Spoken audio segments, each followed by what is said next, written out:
Djali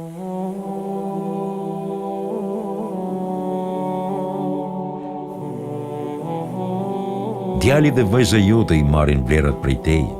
Ti je burimi i vlerave dhe i burrisë tek ata. Një prind që pi duhan u dërgon mesazhe në pavetdijen e fëmijëve, si djalit dhe vajzës, sa ti je burr dhe model i mirë, duhet pish duhan. Një inspektor arsimi vajti për kontroll në një shkollë e cila ndodhej pranë kufirit me një shtet tjetër. Zona ku ndodhi shkolla është e njohur për trafikimin e mallrave për në shtetin tjetër dhe anasjellës. Pasi kishte hyrë në një klasë dhe ishte prezantuar me nxënësit, inspektori kishte filluar t'i pyeste një nga një se çfarë dëshironin të bëheshin në të ardhmen. Dikush shprehte dëshirën të bëhej inxhinier, dikush doktor, një tjetër mësues, e kështu me radhë. Kur ishte drejtuar me të njëjtën pyetje një nxënësi, ai ishte përgjigjur: "Dua të bëhem trafikant madhërësh, mësues." E gjithë klasa kishte shpërthyer në të qeshura, kurse vetë nxënësi në fjalë nuk e kishte prishur Terezinë. Ai nuk po e kuptonte se çfarë kishte për të qeshur. I ati këtij nxënësi merrej me trafikimin e mallrave.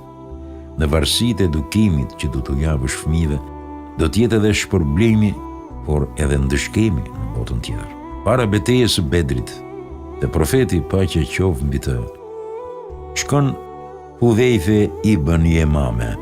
Ai sapo kishte mbritur nga Meka dhe i thot profetit paqja qoftë mbi të: "O i dërguari i Allahut, Mekasit më kapën dhe nuk më lëshuan derisa u betova se nuk do të luftoj kundër tyre." Por muslimanët u nisën për në Bedr, bashkë me ta doli dhe Hudhejfe ibn Yemame. Kur e pa profeti, paqja qoftë mbi të, i tha: "A nuk u ke dhënë fjalën se nuk do të luftosh kundër tyre?" Këto fjalë profeti paqja qoftë mbi të i thoshte edhe pse kishte nevojë për trupa, pasi muslimanët ishin vetëm 300 kurse Mekasit 1000. Mandej profeti paqja qoftë mbi të i thot: "Kthehu dhe mos hajde me ne.